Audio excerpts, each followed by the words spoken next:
Everyone, welcome to NET Jar with Aditi. मैं अदिति आप सभी लोगों के लिए लेके आई हूँ एक बहुत ही इंपॉर्टेंट और इन्फॉर्मेटिव वीडियो, जिसके अंदर मैं आप सभी लोगों से बात करने वाली हूँ एक बहुत ही कॉमन डाउट की, जो मुझे लगता है कि सभी ग्रेजुएट और पोस्ट ग्रेजुएट बच्चों के बीच में आता है। दैट इज कि नेट अच्छा है या बीएड अच्छा है। स्पेशली अगर मैं बात करूं तो जो ह्यूमैनिटीज बैकग्राउंड वाले बच्चे हैं, कॉमर्स वाले बच्चे हैं, या फिर अगर हम लोग कहें कि इंग्लिश हिंदी वाले जो बच्चे हैं, उनके दिमाग में ये सवाल सबसे ज्यादा आता है जब वो ग्रेजुएशन कर रहे होते हैं कि हमें नेट की तरफ जाना चाहिए या बीएड की तरफ जाना चाहिए। तो कुछ इंपॉर्टेंट कंक्लूजन्स हैं जो मैंने निकाले हैं और अपने हिसाब से अपना परसेप्शन आपको यहाँ देने वाली हूँ। इसके हिसाब से आप डिसाइड कर सकते हो कि आप कौन सी प्रोफाइल पर जाना चाहते हो। सबसे पहली बात तो दोनों के अंदर ही एक चीज आपको ध्यान रखनी है कि अगर आप टीचिंग फील्ड के अंदर आगे जाना चाहते हो, आप टीचर बनना चाहते हो, एजुकेटर बनना चाहते हो, तो उसके लिए नेट या फिर बीएड होता है।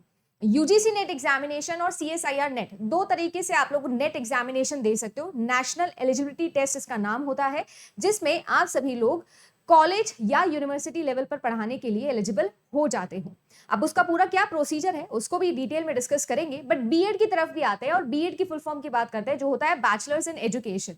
एक्चुअली में बीएड और कुछ नहीं है, किसी एक तरीके का सिंपल कोर्स ही है, जिसके अंदर ड्यूरेशन होती है पूरी 2 साल की। जैसे कि आप लोगों का मास्टर्स डिग्री होता है 2 साल का, बिल्कुल वैसे ही बीएड भी एक तरीके का आप लोग मान लीजिए कि डिग्री प्रोग्राम ही है, बैचलर्स इन एजुकेशन।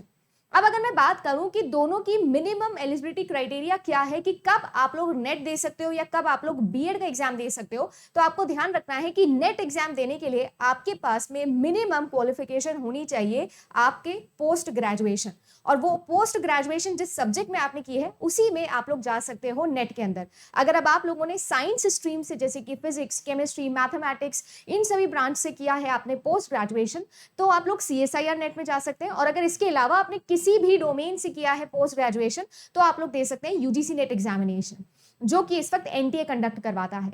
अगर बात की जाए बीएड की, तो मिनिमम क्वालिफिकेशन यहां पर आप लोगों को चाहिए ग्रेजुएशन, यानी कि आप जैसे ही ग्रेजुएट होते हो उसी तरीके से आपका जो परसेंटेज है वो 45 मिनिमम और 50 फॉर यूआर कैटेगरी, आप लोग बीएड के लिए बिल्कुल तैयार होते हो और आप बीएड कर सकते हो, जिसमें आपको फिर से 2 साल लगने वाले हैं और 2 साल के बाद में आपके पास में आपका बीएड का सर्टिफिकेट आ जाएगा। यहां पर नेट वालों को ज्यादा फायदा ये है कि नेट एक सर्टिफिकेट है जो एग्जाम क्लियर करते ही आपको मिल जाता है, जो यूनिवर्सली होता है, और दूसरी बात ये कि वो फॉर लाइफ टाइम होता है। ऐसा नहीं है कि आपने अगर अभी नेट किया है तो कुछ 2 साल या 3 साल या 4 साल बाद दोबारा से आपको नेट करना होगा, ऐसा नहीं होता है। एक बार अगर आपने नेट कर लिया है तो फॉर लाइफ आपके लिए हमेशा वो सर्टिफिकेट वैलिड रहता है। And same goes for BEd of course, क्योंकि मैंने जैसा बोला कि एक तरीके का 2 साल का प्रोग्राम है, डिग्री प्रोग्राम जैसा, बिल्कुल समझ में आता है।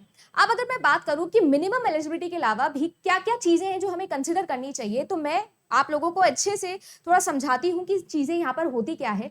तो जैसे कि मैंने बोला कि नेट या फिर बीएड, तो देखो सबसे पहले तो आप लोगों को ये क्लियर करना जरूरी है कि आप नेट या फिर बीएड क्यों कर रहे हैं। ऑब्वियसली टीचिंग में आप जाना चाहते हैं, बट आपका मोटिव क्या है। देखो एक ऐसी फील्ड है, जैसे कि नेट एग्जाम की मैं बात करूं तो वो एक ऐसी फील्ड है जिससे आप सभी लोग कॉलेज, मिनिमम कॉलेज लेवल या फिर यूनिवर्सिटी लेवल, चाहे हमारे देश की जितनी भी यूनिवर्सिटीज है, चाहे वो आपकी स्टेट यूनिवर्सिटी हो, प्राइवेट यूनिवर्सिटी हो, डीम्ड टू बी हो, चाहे ऑटोनॉमस हो, सेंट्रल हो, आईआईटीज हो, आईआईएम्स हो, आईआईएससीज हो, इन सब के अंदर अगर आप लोगों को प्रोफेसर बनना है तो उसके लिए आपको मिनिमम एलिजिबल कर देता है नेट एग्जाम का ये सर्टिफिकेट, अगर आप ये नेट एग्जाम पास करते हो तो। वेयर एज जो आप लोगों का बीएड है उसका मैक्सिमम अगर आप लोग देखो ना, तो वो मैक्सिमम है 12th स्टैंडर्ड, यानी स्कूल टीचिंग में अगर आप जाना चाहते हो तो आप बीएड की तरफ जा सकते हो। वेयर एज अगर आप लोगों को उसके बियॉन्ड जाना है तो आपको नेट की जरूरत पड़ती है। अगर आप लेक्चरर बनना चाहते हो तो भी आपको बीएड ही करना तो भी आपको नेट एग्जाम ही क्लियर करना होगा। अभी भी हमारे देश के अंदर मिनिमम एलिजिबिलिटी जो है किसी भी कॉलेज या यूनिवर्सिटी में पढ़ाने की, वो नेट एग्जाम ही है। इसके बाद बहुत सारे चेंजेस आते हैं ऑफ कोर्स, जैसे जैसे आप फील्ड में आगे जाते हो और ज्यादा स्पेशलाइजेशन हो जाता है। बट अगर मैं आप सभी लोगों को क्लियरली समझाऊं कि यहाँ पर सिलेक्शन के बाद में जॉब लगने में कितना समय लगता है, तो उस पर एक डिस्कशन कर लेते हैं। तो अगर आप सभी लोगों को स्कूल में पढ़ाना है तो बीएड करो, अगर आपको स्कूल के बियॉन्ड पढ़ाने का देख रहे हो तो आप लोगों को नेट करना होता है। बट सबसे बड़ी बात यह होती है कि इस वक्त प्रेजेंट सिनेरियो में आप क्या सोच रहे हो। क्या आप सभी लोगों को अभी तुरंत जॉब चाहिए, या फिर आप लोगों के लिए ऐसा है कि अभी मुझे जॉब की इतनी जरूरत नहीं है, मेरे लिए मेरी क्वालिफिकेशंस बढ़ा लेना, और या फिर एक वो समय है मेरे पास में, वो विंडो है कि ठीक है I can wait for some time. या फिर आपकी नेसेसिटी है कि इस वक्त ही मुझे जॉब चाहिए। तो देखो, अगर मैं दोनों में से कंपैरिजन करूँ ना, तो दोनों में से कंपैरेटिवली बीएड से जल्दी जॉब लग सकती है। ये मैं इसलिए कह रही हूँ क्योंकि अगर आप लोग बीएड कर ले होते हो ना, तो मिनिमम आपके पास में जब ये बीएड डिग्री आ जाती है तो आप किसी भी स्कूल के अंदर आसानी से सिलेक्शन ले सकते हो, पढ़ा सकते हो, एकमात्र इंटरव्यू के तौर पर। बट अगर आप लोगों को बीएड के बाद सरकारी नौकरी करनी है तो आपके पास में कुछ ऑप्शंस होते हैं, जैसे कि मैं लिख देती हूँ। आप सभी लोग केवीएस एग्जाम की तरफ जा सकते हो। I hope it is visible, है ना। आप सभी लोग जो है वो केवीएस एग्जाम के लिए जा सकते हैं, ठीक है ना। केंद्र विद्यालय में पढ़ा सकते हो, ठीक है। एनवीएस के अंदर जा सकते हो, DSSS भी आप लोग जा सकते हो। ये कुछ ऐसे फेमस गवर्नमेंट एग्जाम्स हैं जो बीएड डिमांड करते ही करते हैं। अगर मैं बात करूं आप सभी लोगों की बीएड एग्जाम के बाद में, जब बीएड का सर्टिफिकेशन आपके पास में आ जाता है तो आप सभी लोगों के पास में देखो एक पीआरटी पोस्ट निकलती है, एक पीजीटी पोस्ट निकलती है और एक टीजीटी पोस्ट निकलती है। हम दोनों के लिए या फिर हमारे लिए जो ये दो पोस्ट है टीजीटी और पीजीटी, ये हमारे लिए मतलब की है 10th तक टीजीटी चलेगा, 11th और 12th के लिए पीजीटी चलता है। तो अगर आप सभी लोग टीजीटी या पीजीटी टीचर बनना चाहते हैं तो वहां पर मिनिमम क्वालिफिकेशन आपके लिए बीएड होती है। सभी केवीएस और एनवीएस एग्जाम्स के लिए, DSSS भी एग्जामिनेशंस के लिए। पीआरटी तो हमारे मतलब का नहीं है, वो तो प्राइमरी टीचर्स होते हैं। तो बात ऐसी है कि अगर आप ये तीनों एग्जाम क्वालिफाई कर लेते हो बीएड करने के बाद, ये तीनों एग्जामिनेशन आपको देने होंगे। बिल्कुल जैसे कि एक ऑनलाइन एग्जामिनेशन होता है, सरकारी एग्जामिनेशन होता है, उसका अलग से सिलेबस होता है, वो सब आप लोगों ने किया। उसके बाद में आपका इंटरव्यू होता है एंड देन फाइनली आपको पोस्टिंग मिलती है। तो अगर आप सभी लोग ऐसा सोच रहे हो कि बीएड करते ही आपकी जॉब लग जाएगी, तो बिल्कुल प्राइवेट स्कूल्स के अंदर आपको प्रेफरेंस जरूर मिली जाएगी, है ना। इस तरीके से स्टेट स्कूल्स के अंदर आपको प्रेफरेंस दी जाएगी। अगर आप लोग ऑलरेडी टीचिंग में हो प्राइवेट स्कूल्स के अंदर या स्टेट स्कूल्स के अंदर, ऑलरेडी आप टीचिंग में हो, तो आपका प्रमोशन बहुत जल्दी हो जाएगा बीएड करते ही। बट अगर आप सभी लोग सोच रहे हो कि बीएड करते ही सरकारी नौकरी लग जाती है, तो ऐसा नहीं है। उसके लिए भी आप लोगों को इनमें से अगर आप अच्छी सरकारी नौकरी ढूंढ रहे हैं स्कूल टीचिंग में भी, तो ये तीनों टॉप की नौकरी है, इनके लिए भी आपको एग्जाम देना पड़ता है, ठीक है ना। इसके अलावा अगर आप सभी लोगों को ये देखना है कि इन तीनों के अलावा भी अगर बीएड में कोई और ऑप्शंस है, तो वो ऐसा ही है कि जितने भी हमारे देश की स्कूल टीचिंग है वहीं तक आप लिमिटेड रहने वाले हो बीएड के साथ। ऑल्दो यहाँ पर जॉब लगने की सर्टेनिटी बहुत ज्यादा हो जाती है, क्योंकि ऑफ कोर्स ये जो एग्जामिनेशन, अगर आपने बीएड कर लिया है अपने सब्जेक्ट से, तो ये एग्जामिनेशन का जो कंपैरेटिव सिलेबस है वो बहुत मैच करता है और इतना आपको डिफिकल्टी नहीं आने वाली होती है। वेयरएज अगर मैं बात करूं आप सभी लोगों से नेट एग्जाम के बारे में, तो जो नेट एग्जाम है उसके जॉब लगने के क्या चांसेस होते हैं, तो यहाँ पर देखिए बहुत बड़ा पॉइंट है जो हमको नोट करना है। जैसे कि आप सभी लोग जानते हो कि नेट एग्जाम आपको मिनिमम एलिजिबल बना देता है कॉलेजेस के लिए। अब यहाँ पर बात ऐसी है कि कॉलेजेस के अंदर वैकेंसी जो है वो बहुत ही रेयरली निकलती है। अब सीन ऐसा है कि अगर आप सभी लोगों को यहाँ पर जॉब करनी है तो आप लोग सबसे पहली बात तो एडहॉक पोस्ट पर जा सकते हो। इसके अलावा कॉन्ट्रैक्चुअल बेसिस पे आप काम कर सकते हो, या फिर डायरेक्टली असिस्टेंट प्रोफेसर की जॉब जब निकलेगी, वैकेंसी निकलेगी, तो उसके लिए आप लोग जरूर जाके इंटरव्यूज में बैठ सकते हो। डायरेक्टली कोई एग्जाम नहीं होता है, डायरेक्टली आप ये कर सकते हो। अब बात आ जाती है कि एडहॉक पोस्ट हो गया, कॉन्ट्रैक्चुअल बेसिस पे हो गया, या फिर असिस्टेंट प्रोफेसर की डायरेक्ट जब वैकेंसी निकलती है कॉलेजेस के अंदर, या कॉलेज लेक्चरर की जब डायरेक्ट वैकेंसी निकलती है, तो उसके लिए आपका बस ये सर्टिफिकेट है, यानी कि आप सभी लोगों ने यूजीसी नेट एग्जामिनेशन को क्लियर किया या सीएसआईआर नेट एग्जामिनेशन को क्लियर किया, उस सर्टिफिकेट के बिहाफ पर आप सिर्फ अपना रिव्यू में और वो सर्टिफिकेट लगाएंगे और आप शॉर्टलिस्ट हो जाएंगे। फिर आपका इंटरव्यू होगा और फाइनली आपको पोस्टिंग मिल जाएगी। ऐसा नहीं है कि कोई अलग से एग्जाम आपको क्लियर करना यहाँ पढ़ने वाला है। बट ये जो चीज है ना, ये बहुत ही ज्यादा रेयर होने वाली होती है। यानी कि साल के अंदर आप ये मान लीजिए कि आपके सब्जेक्ट के अंदर, और अगर आप लोग इस सब्जेक्ट से, ऐसे सब्जेक्ट से बिलोंग करते हैं जैसे कि मेरा सब्जेक्ट कंप्यूटर साइंस है, या ऐसे सब्जेक्ट से आप बिलोंग करते हैं, तो बहुत ही कम पोस्ट निकलती है। आप हार्डली मान लीजिए कि 10 से 15 पोस्ट है जो साल के अंदर आपकी निकलती है। मैं डरा नहीं रही हूं, मैं सिर्फ आपको प्रैक्टिकली जो एक्सपीरियंस मैंने किया है वो बता रही हूं। बट हाँ, ये आप लोगों के लिए बिल्कुल सही हो जाता है कि अगर मैं इन दोनों की कंपैरिजन करूं, तो कंपैरिजन सिर्फ जॉब लगने नहीं, जॉब के प्रोफाइल पर भी डिपेंड करता है। जैसे मैंने बताया, ये स्कूल टीचिंग प्रोफाइल है और ये कॉलेज टीचिंग प्रोफाइल है, तो डेफिनेटली एक बहुत बड़ा डिफरेंस इनकी सैलरी पैकेज में भी आता है।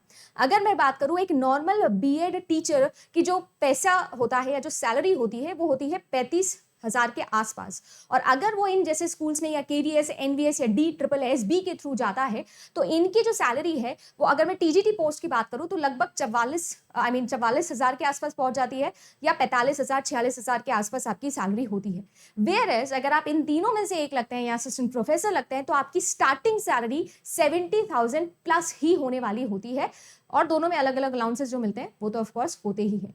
साथ ही साथ अगर हम लोग बात करें कि यहाँ से आपके आगे करियर के बारे में क्या है, तो देखो यहाँ से आपका आगे का करियर ऐसा है कि आप सभी लोगों के लिए नेट एग्जाम को क्लियर करने के बाद अगर आप असिस्टेंट प्रोफेसर लगते हो या एडहॉक लगते हो या कॉन्ट्रैक्चुअल लगते हो तो सबसे पहले तो आप परमानेंसी देखोगे, एडहॉक और कॉन्ट्रैक्चुअल वाले परमानेंसी देखेंगे। और ऑलरेडी अगर आप परमानेंट असिस्टेंट प्रोफेसर लग गए हैं तो आप सभी लोग एसोसिएट प्रोफेसर बनेंगे और उसके बाद में प्रोफेसर की तरफ जाएंगे। अब ये जो पूरा रास्ता है ना, इस पूरे रास्ते के लिए एक और पॉइंट ऐड हो जाता है जो होता है पीएचडी यानी कि रिसर्च।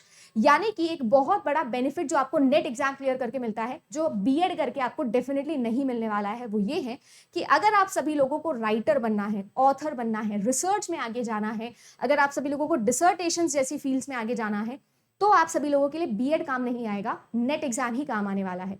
तो अगर आप सभी लोगों को नेट एग्जाम क्लियर करना है तो इसके लिए एक बहुत इंपॉर्टेंट बात ऐसी है कि जब आप इसका सिलेबस पढ़ते हैं और एग्जाम देते हैं तो उसी एग्जाम के अंदर थोड़े नंबर और लाने पर आपको जेआरएफ मिल जाता है।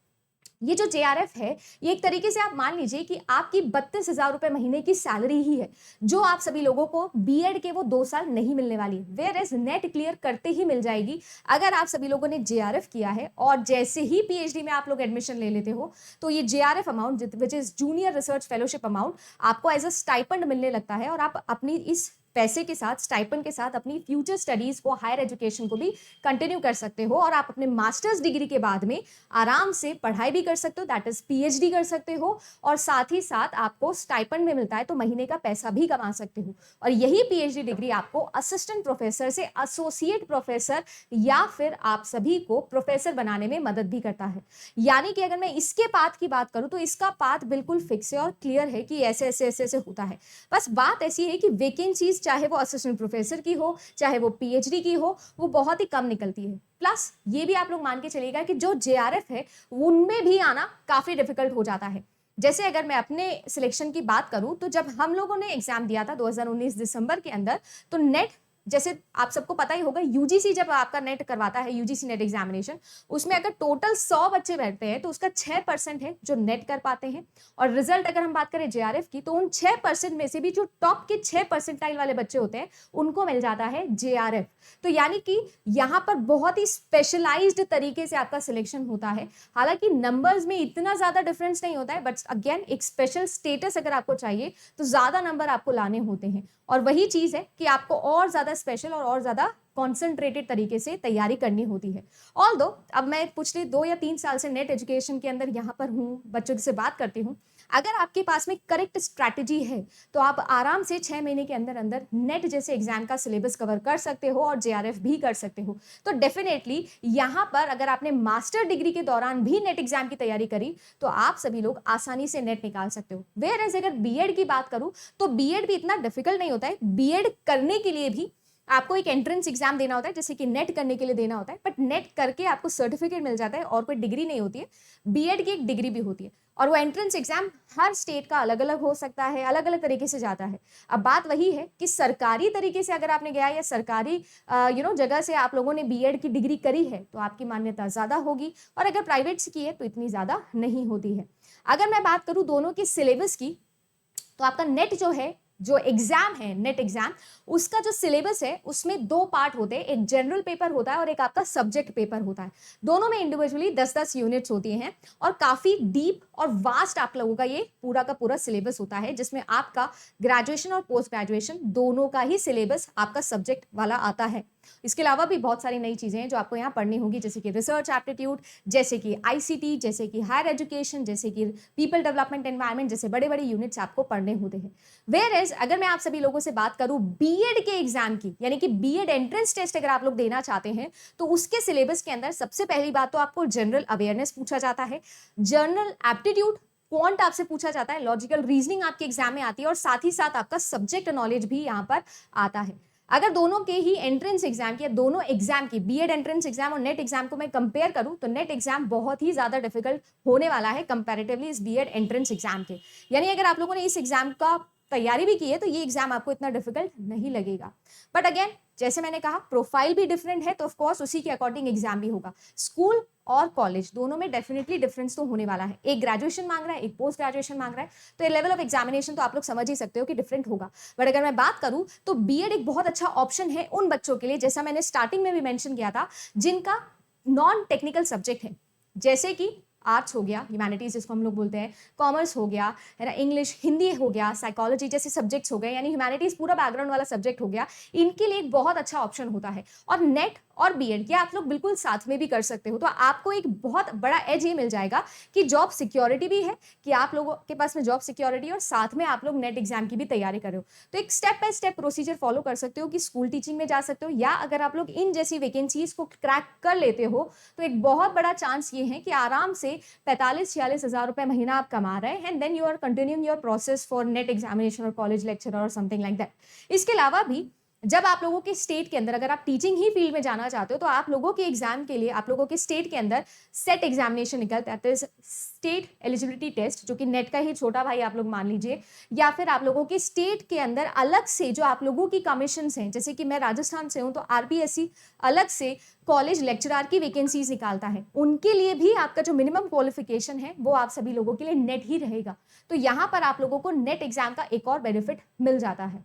अगर मैं बात करूं कि दोनों में से कमाई किससे जल्दी स्टार्ट होगी, तो अगर आप नेट के साथ जेआरएफ निकाल लेते हो तो देखो नेट से भी कमाई कर सकते हो। 32,000 रुपए महीना मिनिमम आप लोगों को मिलता है स्टाइपेंड, वो फिक्स्ड है, यूजीसी की तरफ से आता है। वेयर एज अगर बीएड की बात करूं तो बीएड एंट्रेंस क्लियर करके बीएड करने के बाद में आपको 35,000 रुपए महीना मिल सकता है मैक्सिमम किसी भी एक प्राइवेट इंस्टीट्यूट के अंदर पढ़ा रहे हैं तो। और अगर आप लोग केवीएस या एनवीएस या DSSB इस तरीके से दिल्ली सबऑर्डिनेट का स्कूलिंग का बात है ये, तो अगर यहाँ पर आप लोग लग जाते हैं तो ऑब्वियसली आप लोगों को यहाँ पर भी आराम से 45-46 हज़ार रुपए की सैलरी मिल जाती है।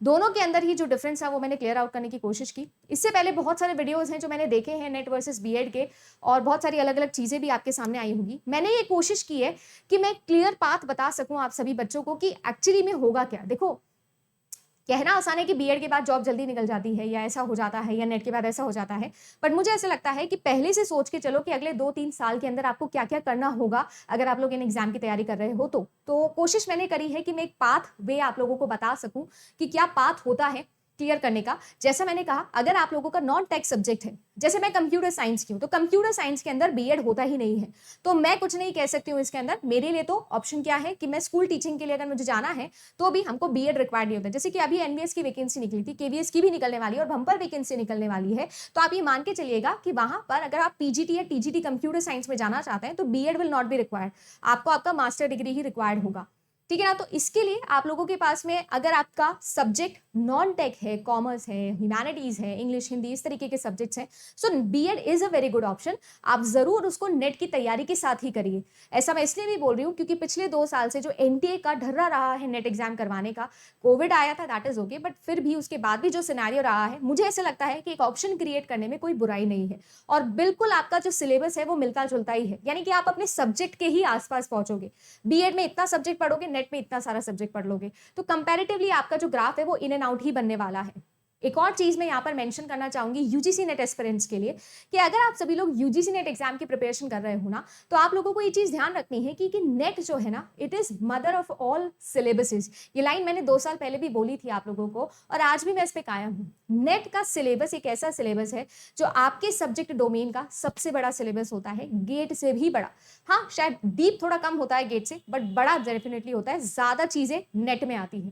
तो अगर आप एक बार नेट की तैयारी कर लेते हो तो मुझे ऐसा लगता है कि आप हमारे देश के जितने भी टीचिंग एग्जाम या कोई भी एग्जाम होता है आपके सब्जेक्ट का, उसके लिए अच्छे खासे पोजीशन में होते हो तैयारी करने के।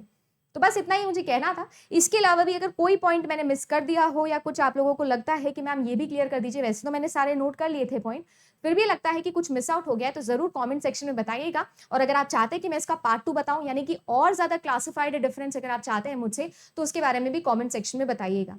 फिलहाल के लिए बस इतना ही guys, thank you so much. मिलते हैं आप लोगों से नेक्स्ट सेशन में। साथ ही साथ आपको मैं बता दूं कि चैनल पर मैंने आपको लिए अनाउंस किया हुआ है ऑलरेडी कि लाइव टेस्ट और मॉक टेस्ट सीरीज बहुत जल्दी आने वाली है, तो वेट फॉर इट। आपके लिए बहुत बड़ा अनाउंसमेंट है जो होने वाला है। तो पढ़ते रहिए, मन लगा के एंजॉय करिए इस जर्नी को, क्योंकि जर्नी बहुत बड़ी है, क्योंकि डेस्टिनेशन पे पहुंच के वो मज़ा नहीं आएगा जो इस पूरी प्रोसेस में आएगा। तो उस पूरी प्रोसेस को एंजॉय करिए, और अगर टीचर बनना है तो पर्सनालिटी तो बहुत ही ज़्यादा इंपॉर्टेंट है। So let's focus and work for that. Thank you so much, have a nice day and bye bye.